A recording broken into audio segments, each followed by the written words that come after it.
India and on anybody who opposed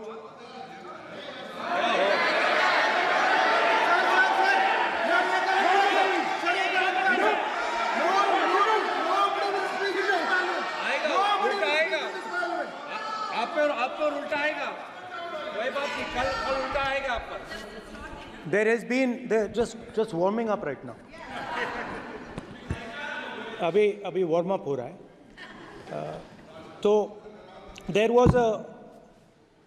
was a systematic, full-scale assault on the idea of India, on the Constitution, and also on millions and millions of people who resisted the ideas being proposed by the BJP, who resisted the attack on the Constitution.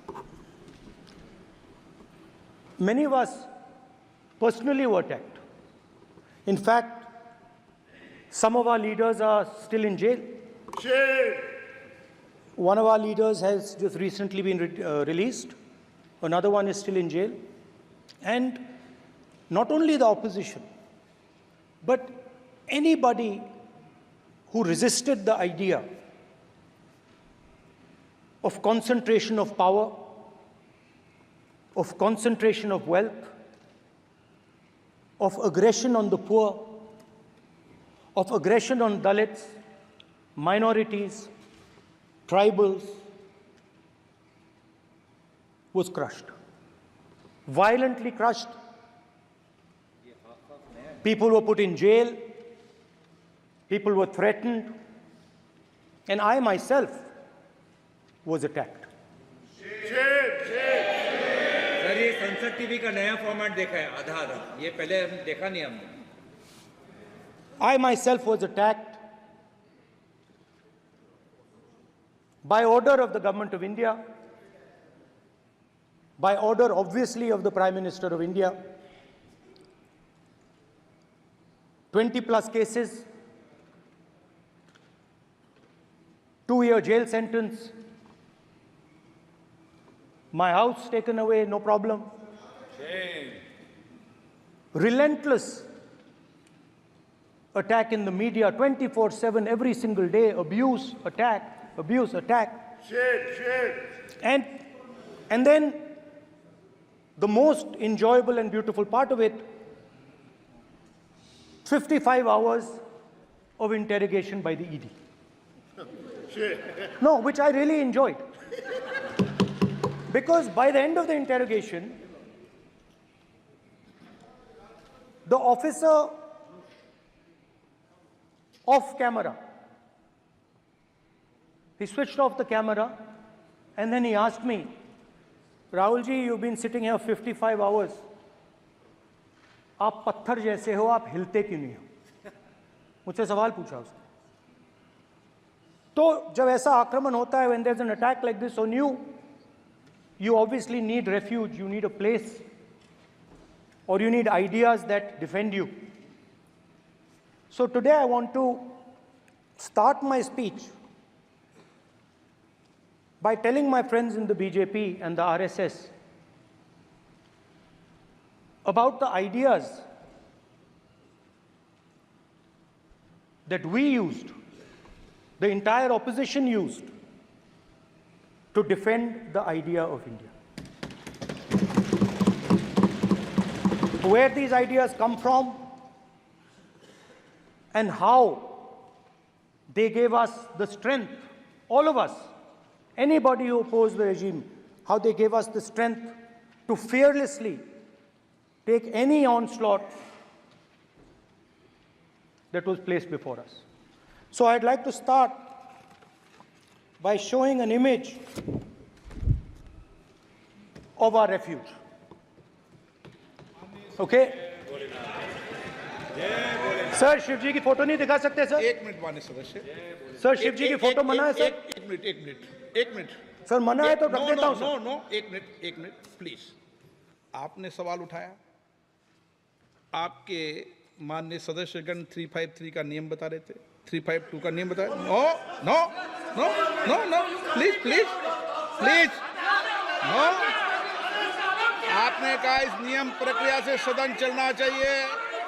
नियम प्रक्रिया में कोई भी play card, कोई भी चिन्ह को सदन में नहीं दिखाया जा सकता। आपने कहा नियम से, ऐसा नहीं है। माइक दीजिए सर। जी सर, क्या इस हाउस में शिव जी की फोटो दिखाना मना है? माननीय सदस्य, आप बस ये बता दीजिए माननीय सदस्य सर, मना है या नहीं? कोई भी चित्र को दिखाने के तो शिव जी का चित्र नियम इस है। साधन, इस हाउस में दिखाना मना है? यहाँ पे दूसरी चीजों के चित्र दिखाए जा सकते हैं, मगर शिव जी का चित्र नहीं दिखा जाया जा सकता। अगर मैं कह रहा हूं कि हमें इनसे प्रोटेक्शन मिली, और मैं समझाना चाह रहा हूं कैसे प्रोटेक्शन मिली, आप मुझे चित्र नहीं दिखाने दे रहे हो। इसके बाद मेरे पास और चित्र हैं, मैं सब दिखाना चाहता था। स्पीकर सर, ये चित्र पूरे हिंदुस्तान के दिल में है। पूरा हिंदुस्तान इस चित्र को जानता है, समझता है। Everybody knows this image. Speaker sir, why I got this image is because there are certain ideas in this image that we defend, that the opposition defends. The first idea in the image that we defend is the idea of confronting our fear, of never being scared. That idea is represented in this image, which you are not allowing me to show, by a snake that is placed right near the neck of Shivji. The idea behind that is never be scared of anything that you face. In fact, Shivji places death 1 inch from his neck. And that is the spirit with which we fought when we were in the opposition. From this idea of resisting, we are still in the opposition, I know. I know that. And I'm happy and proud to be in the opposition. Because for us, there is more than power. There is truth. For you, there is only power. That is the only place you want to be. For us, there is truth. And this is a symbol of truth. So when Shivji places the snake near his neck, what he is saying is, I will accept the truth and I will not back down from the truth, and that is what we have said. After that, a new idea emerges. And of course, I cannot show Shivji's picture, but all of you know it.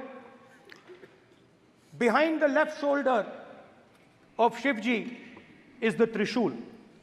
Now, I would like you to understand that there is a reason that the Trishul, a weapon, has been placed behind the left shoulder. The Trishul is not a symbol of violence.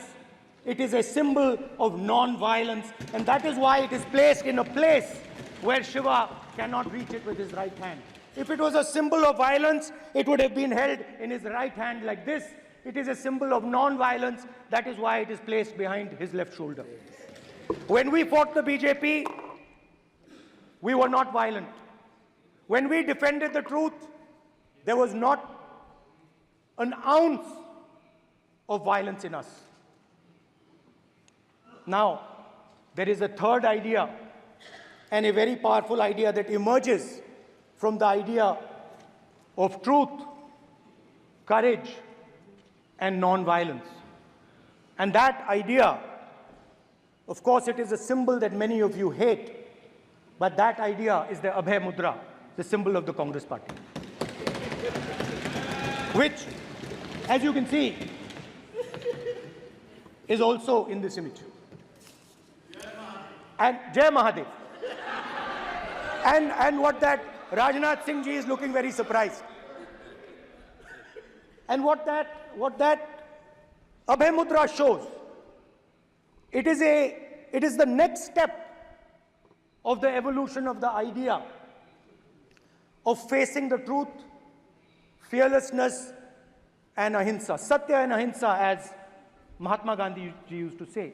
And the Abhay Mudra is the idea that it is not good enough to just keep this internal. It is not good enough to not be scared. It is not good enough to use non-violence, it is also important that you make others not scared, that you help others become fearless, that you help others become non-violent. So in a sense, the Abhay Mudra is a projection from Shivji to the rest of the world about these two ideas. Of course, these two ideas were used by us, all of us, when we fought the British. And they were put forth by Mahatma Gandhi. The Prime Minister, of course, who has a direct connection with God, speaks directly to God. Yes, the Paramatma speaks to Modi ji's Atma directly. Unlike with all humans, we are all biological. We are born, we die, but the Prime Minister is a non-biological being. And the Prime Minister says Gandhi is dead. And Gandhi was revived by a movie. I mean, can you understand the ignorance? That Gandhi is dead and a movie revived the father of the nation. No, Gandhi is not dead. Gandhi is alive. Now, another very interesting thing I noticed. Hanji. That is not your problem. That is not your problem. It is not none of your business. It is not none of your business. And there's another thing I noticed. That it is not just one religion that talks about courage. In fact, all our religions talk about courage. So, here is the religion of Islam.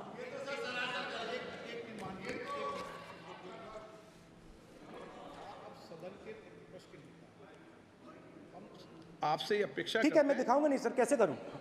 मैं समझाना चाहता हूं, वो समझा नहीं पा रहा हूं। सब समझदार हैं यहाँ पर, सब चुनकर आते हैं। सर, जनता बात ने नहीं बन सबको रही। चुनकर भेजा है। मजा नहीं आ रहा है। जनता ने सबको चुनकर भेजा, आप एड्रेस करें। जनता ने अब कांग्रेस पार्टी ने शिवजी की फोटो दिखा दी है, गुस्सा हो गए। अब देखिए, प्लीज मान्य चाहते हैं कि सदस्य, सिर्फ ये दिखा प्लीज पाएं। मान्य सदस्य आप तो इस्लाम में भी कहा गया है, मैं पढ़ता हूं। एड्रेस इधर करें, He said, एड्रेस इधर करें मान्य सदस्य। हाँ जी, सॉरी, इस्लाम में भी लिखा गया है, कुरान में, the prophet peace be upon him said, God said, have no fear, I am with you, hearing and seeing. मतलब इस्लाम में भी कहा गया है कि डरना नहीं है। और जब इस्लाम में दुआ मांगी जाती है तो दोनों हाथ से, दाएं हाथ से अभय मुद्रा दिखाई देता है। उसके बाद गुरु नानक जी की ओर चलते हैं।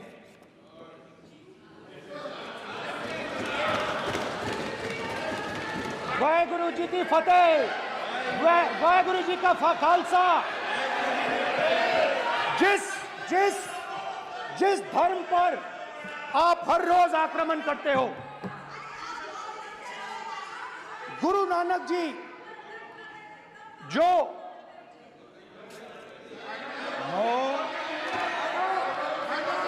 प्लीज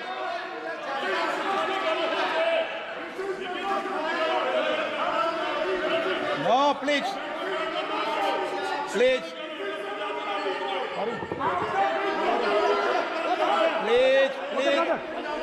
प्लीज माननीय सदस्य, प्लीज गुरु नानक जी के माननीय चित्र में भी सदस्य, हम इनको इस तरीके से पूछते हैं, आप इस तरीके से टेबल पे मत रखो। सर कहाँ रखूं सर? तरीका ठीक सर कहाँ रखूं? यहाँ रख दूं सर? आप यहाँ मत यहाँ रख रखो। देता हूं सर।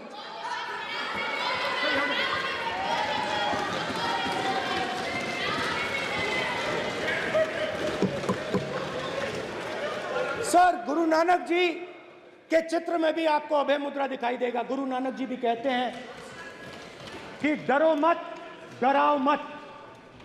और पंजाब से गुरु नानक जी मक्का तक गए, थाईलैंड तक गए, अफगानिस्तान गए, श्रीलंका गए,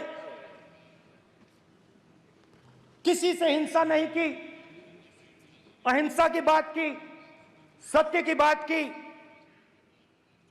और किसी को उन्होंने अपनी जिंदगी में नहीं डराया। उसके बाद जीसस क्राइस्ट की इमेज देखिए, उसमें भी आपको अभय मुद्रा दिखाई देगा। जीसस क्राइस्ट की इमेज में भी अभय मुद्रा, डरो मत, डराओ मत। और जीसस क्राइस्ट ने कहा कि अगर आपको कोई थप्पड़ मारता है तो दूसरा गाल दिखा दो। उसके बाद बुद्ध भगवान, अभय मुद्रा।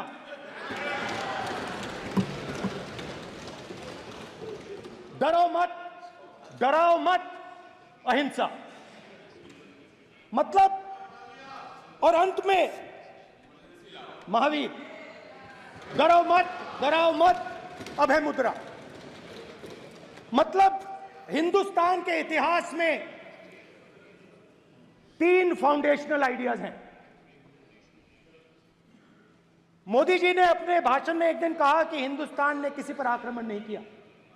उसका कारण है क्योंकि यह देश अहिंसा का देश है। यह देश डर का देश नहीं है। तो हमारे सारे के सारे महापुरुषों ने अहिंसा की बात की, डर मिटाने की बात की। डरो मत, डराओ मत, डरो मत, डराओ मत। और दूसरी तरफ शिव जी कहते हैं डरो मत, डराओ मत, अभय मुद्रा दिखाते हैं, अहिंसा की बात करते हैं, त्रिशूल को जमीन में गाड़ देते हैं। और जो लोग अपने आप को हिंदू कहते हैं वो 24 घंटा हिंसा, हिंसा, हिंसा, नफरत, नफरत, नफरत, असत्य, सत्य, असत्य।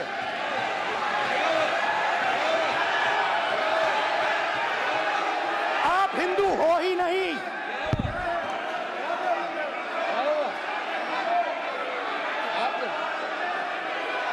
Just get me that picture of Shiva.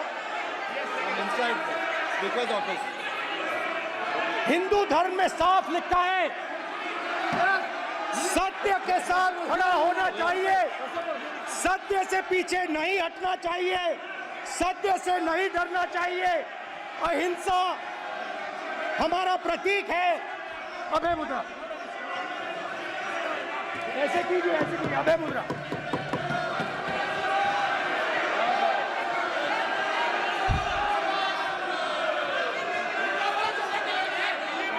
अब आप स्पीकर से कोई रूलिंग नहीं आएगा। प्राइम मिनिस्टर भी नोट कीजिए।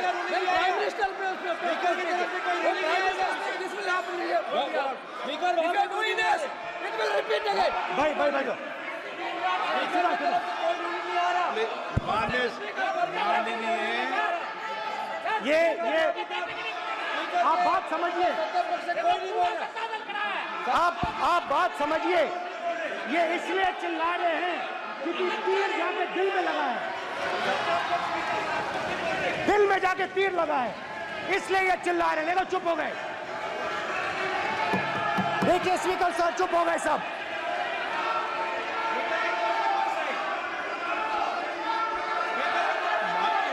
एक मिनट।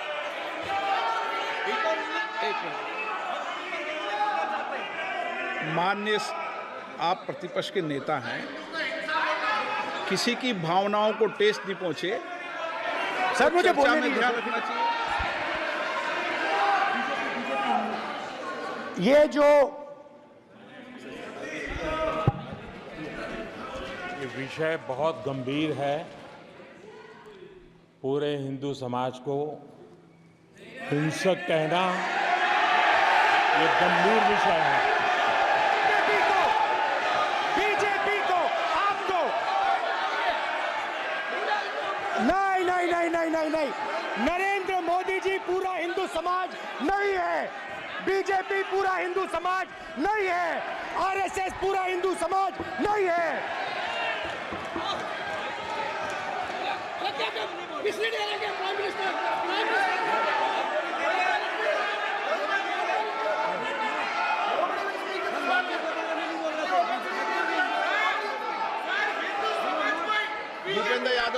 ठेका नहीं है बीजेपी का। भूपेंद्र यादव जी बोलना चाहते हैं आप? ये सब हिंदू हैं यहाँ पे,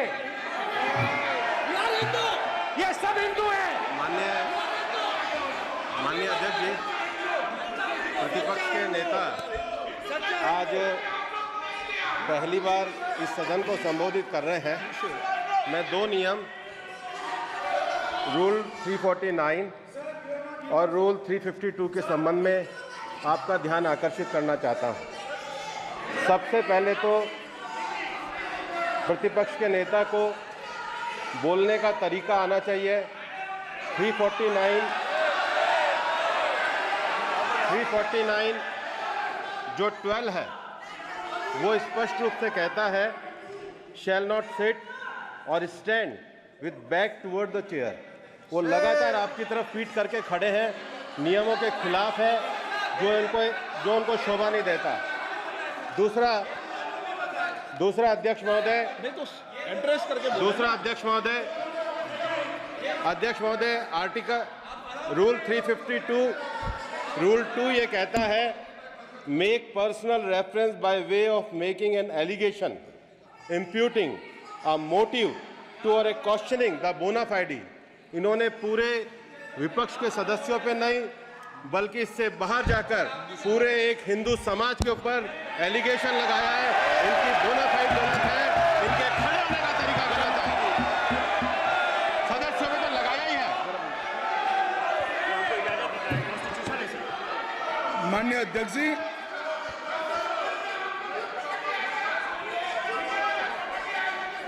गृह मंत्री जी, नो आप डिबेट में गृह मंत्री जी।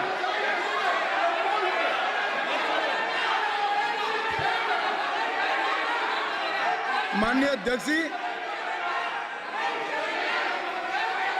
शोर शराबा कर इतने बड़े वाकया को छिपाया नहीं जा सकता। विपक्ष के नेताजी ने कैटेगोरिकली कहा है कि जो अपने आप को हिंदू कहते हैं वो हिंसा करते हैं। मैं फिर से रिपीट करना चाहता हूं, उनका वाक्य था जो अपने आप को हिंदू कहते हैं वो हिंसा की बात करते हैं, हिंसा करते हैं। मान्यवर, इस देश में शायद इनको मालूम नहीं है, करोड़ों लोग अपने आप को गर्व से हिंदू कहते हैं, गर्व से हिंदू कहते हैं। क्या वो सभी लोग हिंसा की बात करते हैं, हिंसा करते हैं? हिंसा की भावना को किसी धर्म के साथ जोड़ना और इस सदन में और संवैधानिक पद पर बैठे हुए व्यक्ति ने, मैं मानता हूं मान्यवर, उन्होंने इसकी माफी मांगनी चाहिए। मान्यवर, मैं उनको एक गुजारिश भी करना चाहता हूं कि इस्लाम में अभय मुद्रा, इस पर इस्लाम के विद्वानों का मत एक बार वो ले ले। गुरु नानक साहब की अभय मुद्रा पर SGPC का मत वो ले ले। और मान्यवर, अभय की बात तो इनको करने का कोई अधिकार नहीं है। आपातकाल में पूरे देश को इन्होंने भयभीत करा है, लाखों लोगों को जेल में डाला। और आतंक, वैचारिक आतंक अगर कभी था, वैचारिक आतंक कभी था तो आपातकाल के वक्त था। और मान्यवर, दिल्ली में दिन दहाड़े हजारों सिख भाइयों का कत्लेआम उनके शासन में हुआ। आज वो भय की बात कर रहे हैं। मान्यवर, मेरा आपसे आग्रह है कि श्री राहुल गांधी, नेता प्रतिपक्ष, पहला भाषण होने के बावजूद माफी मांगनी चाहिए। न केवल सदन, पूरे देश की माफी मांगनी चाहिए।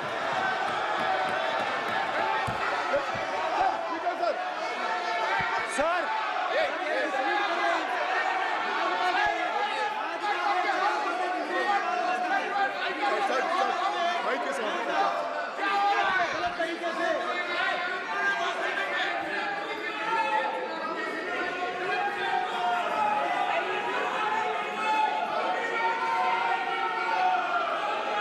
स्पीकर सर,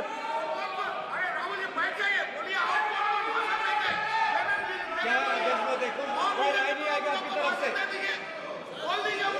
तो कल प्रधानमंत्री मोदी जी के समय भी सर आप ऐसे रहिए सर।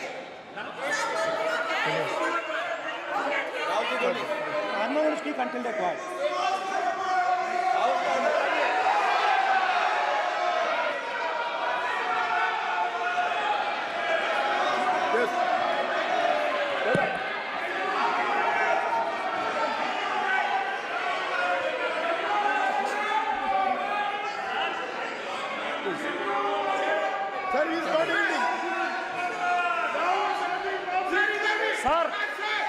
सर, स्पीकर सर, ये संविधान की बात कर रहे हैं सर, और इसी संविधान का आर्टिकल 25 कहता है कि किसी भी धर्म के ऊपर कोई भी व्यक्ति किसी को हिंसावादी करार नहीं दे सकता है, और इन्होंने हिंदू को हिंसावादी कहा है सर।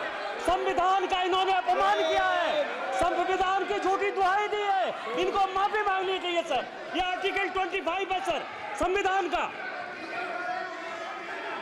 सर, इनको माफी मांगनी चाहिए। आर्टिकल 25 जो है संविधान, और ये देश संविधान से चलता है, ये पार्लियामेंट संविधान से चलता है सर, इनको माफी मांगनी चाहिए सर। ये संविधान से ऊपर नहीं है सर, कांग्रेस संविधान से ऊपर नहीं है। आर्टिकल 25 कल्याण बनर्जी जी बताए, आर्टिकल 25 क्या था? आप उनको बताइए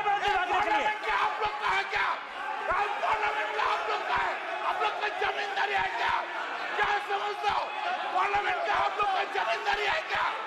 जमींदारी बिठा दी।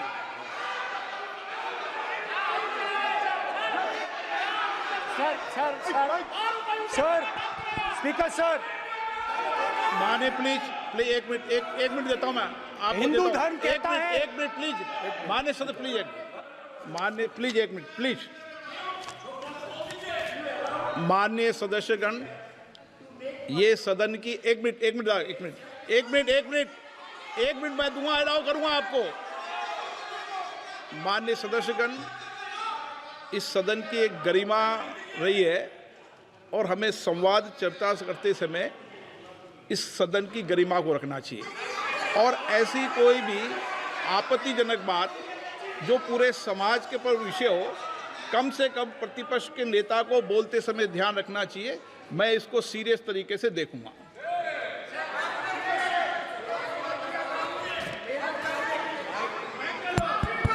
सर, अगर आप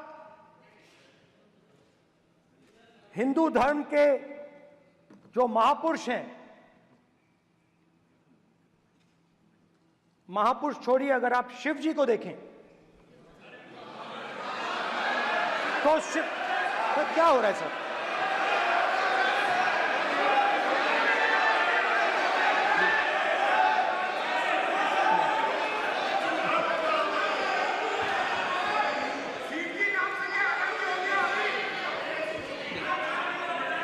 अगर आप शिव जी को देखें तो उनकी इमेज से आपको पता लगता है कि हिंदू डर नहीं फैला सकता, हिंदू हिंसा नहीं फैला सकता, हिंदू नफरत नहीं फैला सकता। और बीजेपी 24 घंटा नफरत, हिंसा, नफरत, हिंसा, नफरत, हिंसा। स्पीकर सर, कहां तक इन्होंने डर फैला दिया है?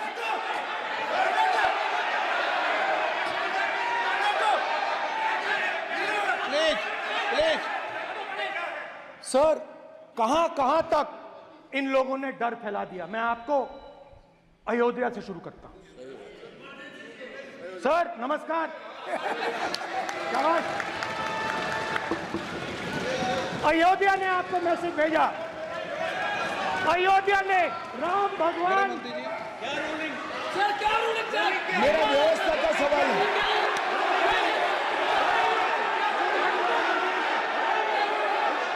इस सदन के नियमों की पुस्तिका, इससे कुछ सदस्यों को क्या मुक्ति दे दी गई है? आपके गाइडेंस के बाद भी बार बार तस्वीर बताना, पूरे बीजेपी को हिंसा कर रही है ऐसे कहना, खड़े होकर एक दूसरे के बीच में हस्तधून करना, सारे नियम इनको लागू नहीं होते हैं। नियम मालूम नहीं है तो ट्यूशन रख ले साहब।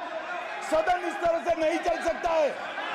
ये सदन, मेरा आपसे आग्रह है कि ये सदन ऑर्डर में रहना चाहिए, नियमों के अनुसार रहना चाहिए। ये हम सभी सदस्यों का आपसे विनंती है। स्पीकर सर, एक मिनट प्लीज।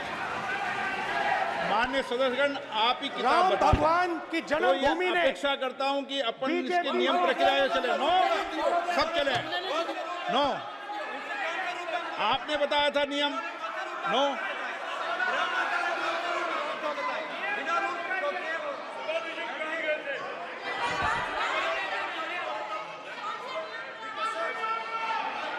माइक दीजिए सर। हाँ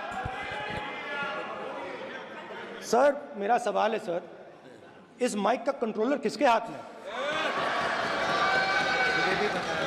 प्लीज बैठिए, बैठिए, बैठिए। सर, ये ऑफ होता है, प्लीज बीच में माने ऑफ हो बैठिए जाता है। प्लीज। ये बार कई बार विषय उठ गई और बहुत गंभीर, और माननीय सदस्य, आप प्रतिपक्ष के नेता हैं, आप सदन के बाहर भी ये बात कहते हैं कि माइक बंद कर देते हैं। मैंने कई बार आग्रहपूर्वक किया कि आसन पर इस तरीके का आरोप नहीं लगाएं। नो, प्लीज बात सुनिए। आसन पर सभी दल के प्लेज, आसन पर सभी दल के लोग बैठते हैं और सभी दल के लोग सभापति तालिका पे हैं, और सब जानते हैं कि एक व्यवस्था होती है, जिस भी माननीय सदस्यों को आग्रह किया जाता है बोलने का वो बोला जाता है, और जिसको आग्रह नहीं किया जाता उसका माइक चालू नहीं होता। आप बोलने के लिए खड़े, आपका माइक कभी बंद नहीं हुआ, कभी बंद नहीं हुआ। आप अगर आसन में जो भी विराज रहे हैं वो अगर आपका नाम नहीं पुकारते हैं तब माइक चालू नहीं होता। ये व्यवस्था हमेशा इस सदन की रही है, पुराने में भी और नए में भी। कभी आसन पे व्यक्ति पर माइक का कंट्रोल नहीं होता। दूसरा, माननीय प्रतिपक्ष के आप नेता हैं और आपसे ये अपेक्षा की जाती है कि आप लोकसभा की प्रक्रिया, काल संचार नियम का पालन करें, संविधान की जो व्यवस्थाएं दे रखी है उसकी पालन करें, और सदन में बोलते समय किसी भी धर्म को के ऊपर ऐसा आक्षेप नहीं करें जिससे पूरे देश के अंदर विषय पैदा हो। यह आपसे अपेक्षा की जाती है। सर, मैं बिल्कुल आपकी रिस्पेक्ट करता हूं स्पीकर सर, मगर मेरे भाषण के बीच में सच्चाई ये है कि माइक ऑफ हो जाता है। मैं क्या करूं, हो जाता है वो। अब आपने देखा मैंने अयोध्या शब्द यूज किया और माइक ऑफ हो गया। नो, अरे ये प्रधानमंत्री मोदी जी के टाइम में आधा आधा कह रहा है क्या? तो अयोध्या ने राम भगवान की जन्मभूमि, प्लीज ब्रदर, राम भगवान की जन्मभूमि ने बीजेपी को मैसेज दिया, और ये आपके सामने मैसेज बैठे हुए हैं। मैंने इनसे पूछा, कल कॉफी पी, इनसे मैंने पूछा कि बताइए ये हुआ क्या।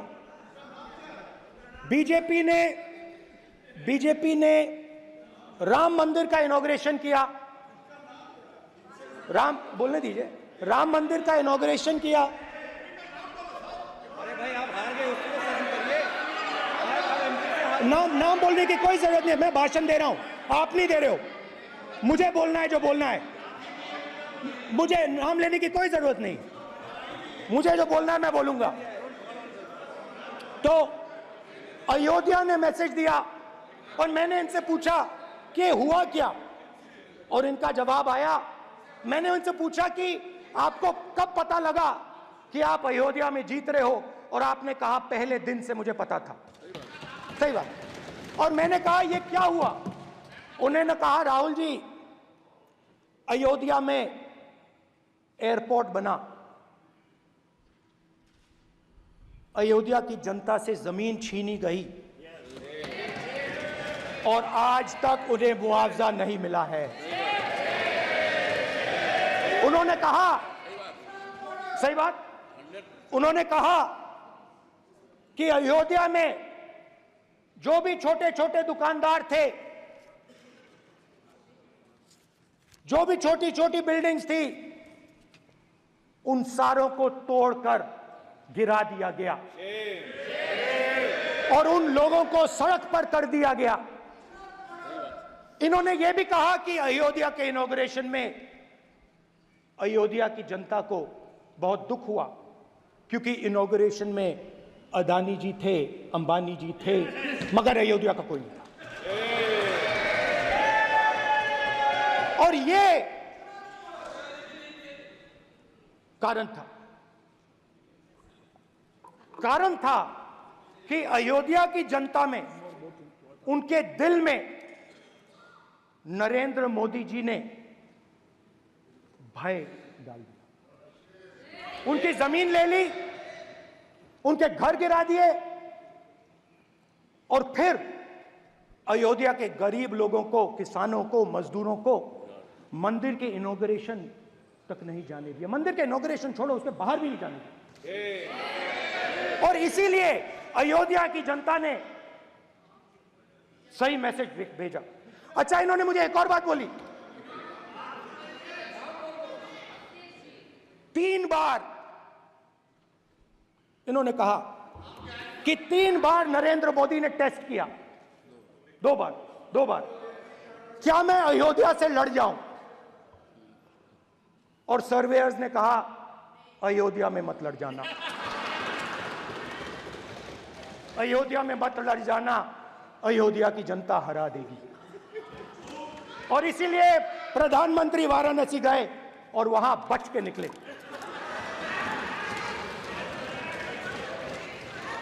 तो अयोध्या की जनता को डराया, पूरे देश को डरा दिया। मैं आपको बताता हूं, आज सुबह में आया, राजनाथ सिंह जी ने मुस्कुरा के मुझे नमस्ते की, और मोदी जी बैठे हैं, मुस्कुराहट नहीं, सीरियस, नमस्ते भी नहीं करते। कहीं मोदी जी ना देख लें, प्रॉब्लम हो जाएगी। वही कहानी गडकरी जी की है, सच्चाई है। अरे भाई, अयोध्या की जनता को छोड़ो, ये तो बीजेपी वालों को डराते हैं।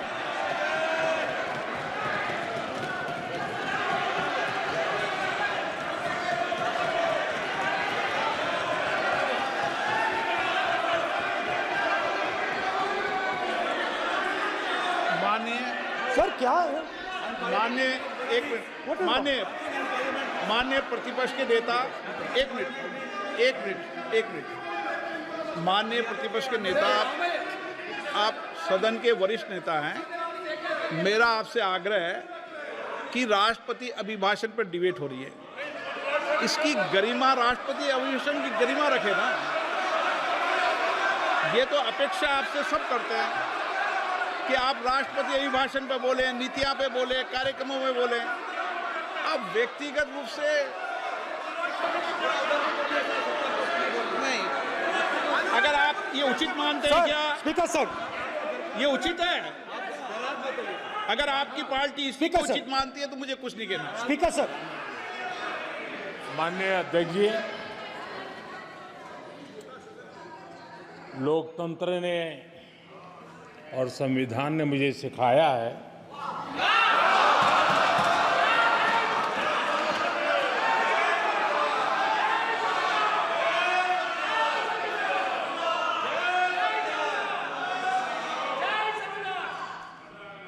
कि मुझे विपक्ष के नेता को गंभीरता से लेना चाहिए।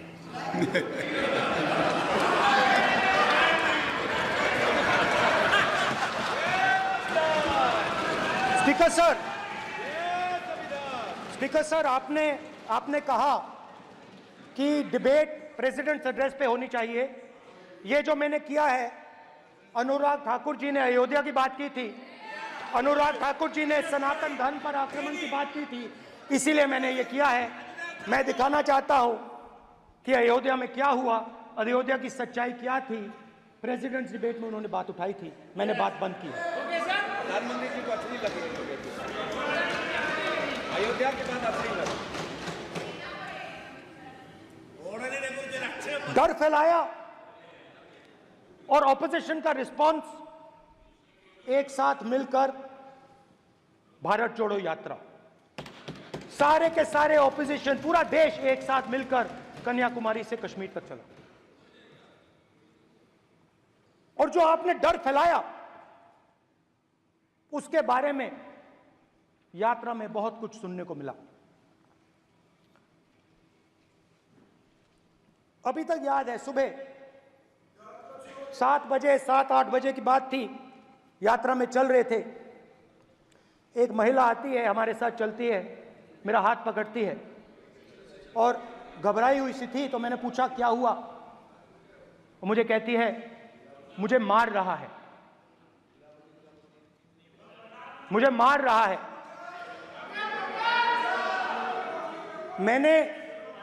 मैंने पूछा कौन मार रहा है, कौन मार रहा है? बेटी बचाओ, बेटी की दुविधा सुनाई नहीं दे रही, बेटी का दर्द नहीं सुनना चाहते, भारत की महिलाओं का दर्द नहीं सुनना चाहते। मैंने पूछा कौन मार रहा है, कहता है मेरा पति मार रहा है। मैंने कहा क्यों? कहती है सुबह का खाना नहीं दे पाई। मैंने कहा क्यों? खरीद नहीं पाई, महंगाई है, महंगाई है, खरीद नहीं पाई, खाना नहीं पका पाई, इसलिए मुझे मार पिट रही है। मैंने कहा बहन क्या करूं, कैसे आपकी मदद करूं? कहती हैं आप कुछ मत कीजिए, आप कुछ मत कीजिए, आप सिर्फ ये बात याद रखिए कि महंगाई के कारण हिंदुस्तान में हजारों महिलाओं को सुबह पीटा जा रहा है। उसके शब्द हैं, मेरे शब्द नहीं हैं। गैस सिलेंडर, महंगाई, तो आपने गरीबों को, महिलाओं को डराने का काम किया।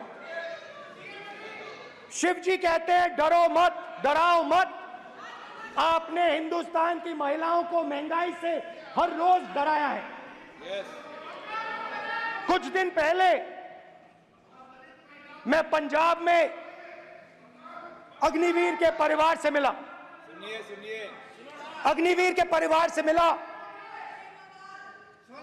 छोटा सा घर था, छोटा सा घर था।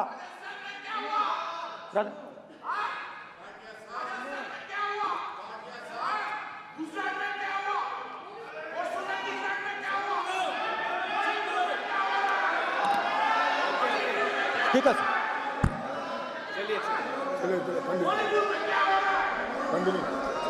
छोटे से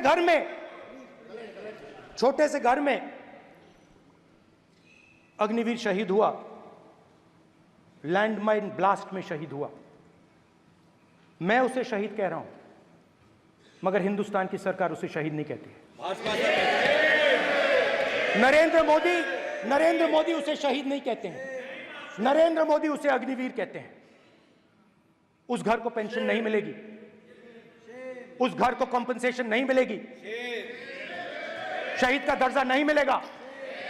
और बेचारे बैठे हुए थे, 3 बहनें थी, एक साथ बैठी हुई थी, रो रही थी। आम जवान को पेंशन मिलेगी, जरूर दुख होगा, मगर हिंदुस्तान की सरकार आम जवान की मदद करेगी। मगर अग्निवीर को जवान नहीं कहा जा सकता। अग्निवीर यूज एंड थ्रो मजदूर है। और आप उससे कहते हो, उसको आप 6 महीने की ट्रेनिंग देते हो,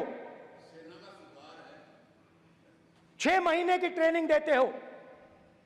दूसरी तरफ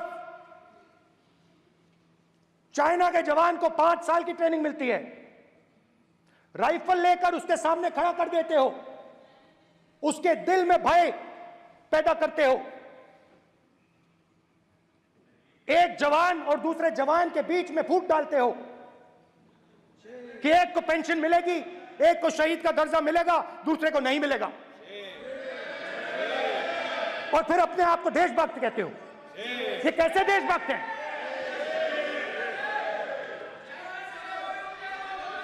फिल्म स्टार जैसी फोटो थी उस लड़के की, फिल्म स्टार,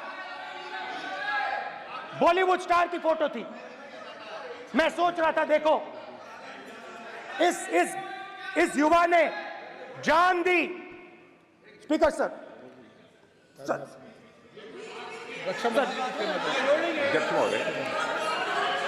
अध्यक्ष महोदय, एक आदमी सब पर भारी। अध्यक्ष महोदय, मैं नेता प्रतिपक्ष से अनुरोध करना चाहूंगा, गलत बयानी करके सदन को गुमराह करने की कोशिश गलत नहीं है सर, गलत नहीं है सर, कर देना चाहता हूं कि युद्ध के दौरान अथवा सीमाओं की सुरक्षा के दौरान यदि हमारा कोई अग्निवीर का जवान शहीद होता है तो उसके 1 करोड़ रुपए की धनराशि सहायता के रूप में उसके परिवार को मुहैया कराई जाती है। इस प्रकार की गलत बयानी से सभी को गुमराह करने की कोशिश नहीं की जानी चाहिए। संसद महोदय, अध्यक्ष। स्पीकर सर, स्पीकर सर देखिए, स्पीकर सर देखिए, राजनाथ सिंह जी की एक राय है, मेरी एक राय है। सच्चाई अग्निवीरों को मालूम है, हमें बोलने की जरूरत नहीं है। अग्निवीर को किस चीज का सामना करना पड़ता है, शहीद का दर्जा मिलता है या नहीं मिलता है, कॉम्पनसेशन मिलता है नहीं मिलता है, पेंशन मिलती है नहीं मिलती है, वो उसको मालूम है। पॉइंट ऑफ ऑर्डर है मान्यवर। अब सदन के सामने 2 स्टेटमेंट हुए, एक हुआ विपक्ष के नेता का, दूसरा हुआ माननीय राजनाथ सिंह जी का, रक्षा मंत्री जी का। ये कहते हैं कि 1 करोड़ रुपया नहीं मिलता है। श्री राजनाथ सिंह ने अधिकृत रूप से कहा कि मारे जाने वाले अग्निवीर को जो शहीद होता है उसको 1 करोड़ रुपया मिलता है। उनको फैक्चुअल पोजीशन सदन पर रखनी चाहिए मान्यवर। ये सदन झूठ बोलने की जगह नहीं है मान्यवर, यह सच बोलना चाहिए। और अगर ये नहीं रखते हैं तो उनको, ये सत्यापन नहीं करते अपने स्टेटमेंट का, तो उनको सदन और देश से और अग्निवीरों से माफी मांगनी चाहिए माननीय।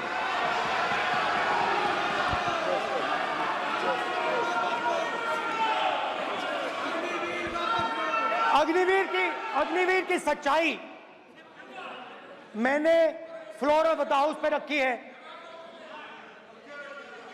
और राजनाथ सिंह जी ने भी कहा है, जो रियलिटी है वो हिंदुस्तान की सेना को मालूम है, वो अग्निवीरों को मालूम है।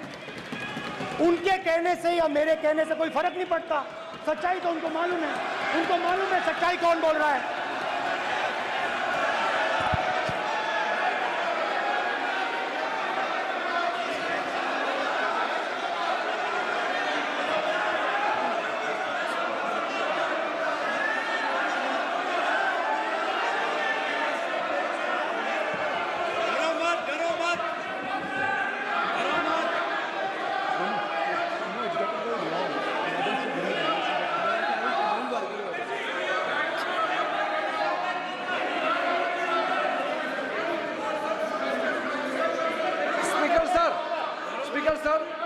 अभी सर मेरा छोटा सा अनुरोध है, क्योंकि सर ये विषय गंभीर है और अभी माननीय गृह मंत्री जी ने जो बात रखे हैं कि 2 स्टेटमेंट जो रक्षा मंत्री जी ने बताया सदन को, और माननीय विपक्ष के नेता राहुल गांधी जी ने जो स्टेटमेंट रखा है, इसमें इन्होंने जो कहा है कि रक्षा मंत्री बोलने से क्या फर्क पड़ता है? इतना हल्का फुल्का कैसे स्टेटमेंट दे सकता है लीडर ऑफ ऑपोजिशन? इसलिए सर इन्होंने जो बात रखा है पुष्टि करना चाहिए और हम लोग भी सर नियम के मुताबिक अपना बात रखेंगे सर।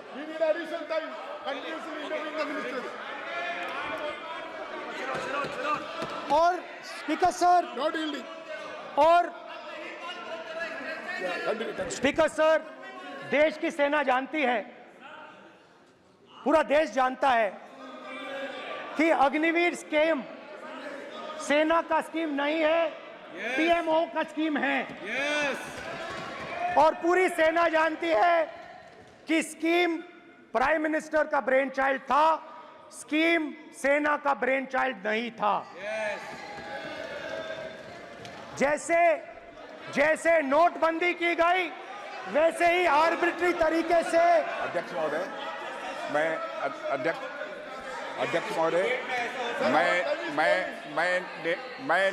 मैं नेता प्रतिपक्ष से विनम्रता पूर्वक अनुरोध करना चाहता हूं कि कृपया वह सदन को गुमराह करने की कोशिश न करें। अग्निवीर योजना के संबंध में बहुत सारे लोगों से 158 ऑर्गेनाइजेशन के साथ सीधा संवाद स्थापित हुआ है, उनके सुझाव लिए गए हैं, तब यह अग्निवीर योजना लाई गई है और बहुत सोच समझकर यह योजना लाई गई है। और मैं यह भी स्पष्ट कर देना चाहता हूं, इस प्रकार की योजनाएं दुनिया के कई देशों में है, यूएस में है, यूके में है, वहां पर किसी को कोई किसी प्रकार की आपत्ति नहीं है। अब बिना अग्निवीर योजना के बारे में समझे, बिना उस संबंध में कोई पूरी जानकारी हासिल किए इस तरीके से सदन को गुमराह करना, इसे कदापि उचित नहीं ठहराया जा सकता। महोदय, मैं तो आपसे यह अनुरोध करूंगा, इसे सदन की कार्रवाई से बाहर निकाला जाना चाहिए। आपको देखिए, सिंपल सी बात है स्पीकर सर, इनको अग्निवीर अच्छा लगता है, आप उसको रखिए, हम उसको बदल देंगे, हटा देंगे। सिंपल सी बात है, हमारी सरकार आएगी, अग्निवीर को हम हटा देंगे, क्योंकि हम सोचते हैं कि अग्निवीर सेना के खिलाफ है, जवानों के खिलाफ है, देशभक्तों के खिलाफ स्कीम है। हम इस स्कीम को नहीं चाहते।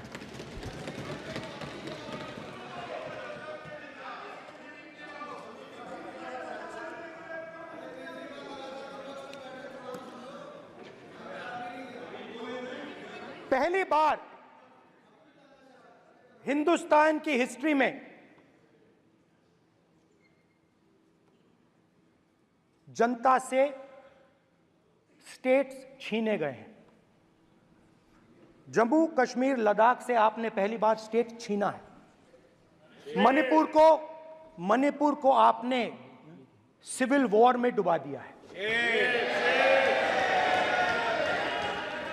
मणिपुर को आपने और आपकी योजनाओं ने, आपकी पॉलिटिक्स ने जला दिया है। और आज तक हिंदुस्तान के प्रधानमंत्री मणिपुर नहीं गए हैं। ऐसा लगता है कि मणिपुर हिंदुस्तान का प्रदेश नहीं है। प्रधानमंत्री के लिए मणिपुर स्टेट ही नहीं है। मणिपुर में सिविल वॉर हो ही नहीं रही है।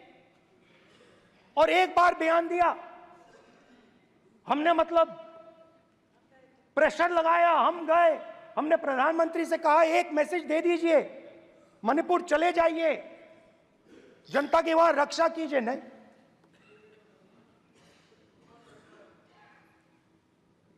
मैं वहां गया, कुकीज और मेइते से दोनों से मिला। आज तक नहीं, आंसर नहीं मिलेगा, मिल नहीं सकता। मणिपुर इनके लिए हिंदुस्तान का प्रदेश ही नहीं है। मणिपुर है ही नहीं, मणिपुर है ही नहीं, ना होम मिनिस्टर के लिए ना प्रधानमंत्री के लिए, है ही नहीं, एग्जिस्ट नहीं करता, वो है ही नहीं। ना प्रधानमंत्री जाएंगे बोलेंगे कुछ नहीं, जैसे कुछ नहीं हुआ वहां पे। मैं रिलीफ कैंप में गया, एक औरत कांपती हुई, रोती हुई मुझे कहती है कि मैंने अपनी आंखों के सामने, हाँ मैं औरतों की बात कर सकता हूं, एक भाई मैं कर सकता हूं, एक भाई एक कर्तव्य निभा रहा है। आप अपने संगठन में महिलाओं को नहीं डालते हो, मगर मैं औरतों की बात कर सकता हूं।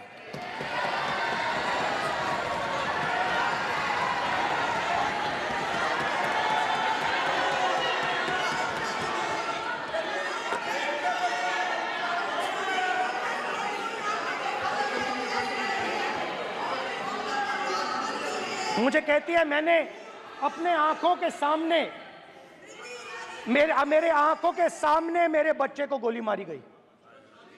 मैं भागना नहीं चाहती थी, मैं मरना चाहती थी, उसके साथ मरना चाहती थी।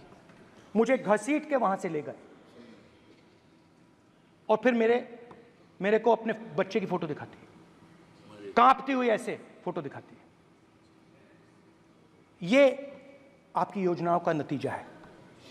आपको शर्म आनी चाहिए।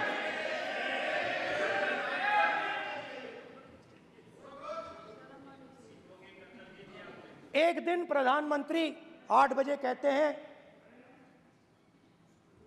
पता नहीं फाइन ट्यूनिंग हो गई भगवान के साथ, डायरेक्ट मैसेज भगवान। सर ने बोला है, सर प्रधानमंत्री ने ये बोला है, ये मैं नहीं बोल रहा हूं, प्रधानमंत्री ने बोला है कि मेरा डायरेक्ट कनेक्शन है भगवान के साथ। मैंने नहीं बोला, मैंने नहीं बोला। Social media chief also told भगवान जगन्नाथ। एक मिनट प्लीज, एक मिनट तो एक मिनट माननीय राहुल गांधी जी, एक मिनट। माननीय सुरेश, एक मिनट प्लीज, एक मिनट रविशंकर जी प्लीज, एक मिनट। माननीय सदस्यगण, आप वरिष्ठ नेता हैं, सदन के नेता होते माननीय प्रधानमंत्री जी, और हम सबको माननीय प्रधानमंत्री जी का सम्मान करना चाहिए। ये सदन में हमेशा उच्च कोटि की परंपरा मर्यादा रही है। नो सर नहीं, गौरव अगर आपको स्पीकर सर, मैं की पुरानी पार्टी है। गौरव स्पीकर सर, मैं रिस्पेक्ट कर रहा हूं। ये प्रधानमंत्री के शब्द हैं, मेरे शब्द नहीं हैं। ये प्रधानमंत्री जी ने कहा है, पब्लिक में मीडिया को कहा है कि मैं बायोलॉजिकल नहीं हूं, मेरा डायरेक्ट कनेक्शन भगवान के साथ है। मैं नहीं बोल रहा हूं, प्रधानमंत्री मोदी जी ने बोला है। तो पता नहीं उस टाइम 8 बजे भगवान का मैसेज आया होगा हिंदुस्तान, वही। मगर फिर श्री राम ने आपको दूसरा मैसेज दे दिया अयोध्या में। भगवान का मैसेज आया होगा, मोदी जी नोटबंदी कर दीजिए। नोटबंदी कर दिया, डायरेक्ट ऊपर से आया मैसेज, ऑर्डर आया खटाक। और अलग अलग ऑर्डर आते हैं। अदानी जी वाला ऑर्डर आता है, बंबई एयरपोर्ट अदानी जी को ऊपर से ऑर्डर आता है, खटाखट ऑर्डर आते हैं। तो नोटबंदी कर दी। स्मॉल और मीडियम बिजनेसेस जो हैं, जो हिंदुस्तान की रोजगार की रीढ़ की हड्डी है, बैकबोन है, उड़ा दिया, खत्म कर दिया। आज नतीजा यह है कि ये जो भी करना चाहे करें, हिंदुस्तान के युवाओं को रोजगार नहीं मिल सकता। Job creation backbone is broken, finish, खत्म। नोटबंदी की, गलत जीएसटी लागू की, उड़ा दिया। अब मैं सोचता हूं, पहले मैं सोचता था ये पता नहीं कैसे हुआ, अब मैं समझता हूं कि ये अदानी जी, अंबानी जी जैसे लोगों के लिए किया गया। ये रास्ता साफ करने का तरीका था, रास्ता साफ करने का तरीका था। इनकम टैक्स डिपार्टमेंट उनके पीछे पड़ा रहता है। जीएसटी, डिमोनेटाइजेशन, 24 घंटा उनको तंग करते हैं। उनके कैश फ्लो को रिस्ट्रिक्ट करने की कोशिश करते हैं, कैश फ्लो को क्रश करने की कोशिश करते हैं कि वो परे हट जाएं और अरबपति उनकी जगह ले लें। आप किसी भी छोटे व्यापारी से पूछ लो, किसी भी स्मॉल मीडियम बिजनेस ओनर से पूछ लो, ये आपको बता देगा। गुजरात में मैं गया, टेक्सटाइल ओनर्स के साथ मेरी बात हुई। मैंने उनसे पूछा नोटबंदी क्यों हुई, जीएसटी क्यों हुई? साफ बोला अरबपतियों की मदद करने के लिए जीएसटी और नोटबंदी की गई है। नरेंद्र मोदी जी अरबपतियों के लिए काम करते हैं, सीधी सी बात।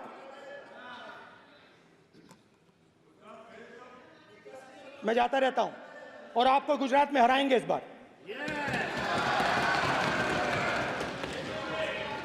आप लिख के ले लो, लिख के ले लो, आपको ऑपोजिशन इंडिया गठबंधन गुजरात में हराने जा रहा है।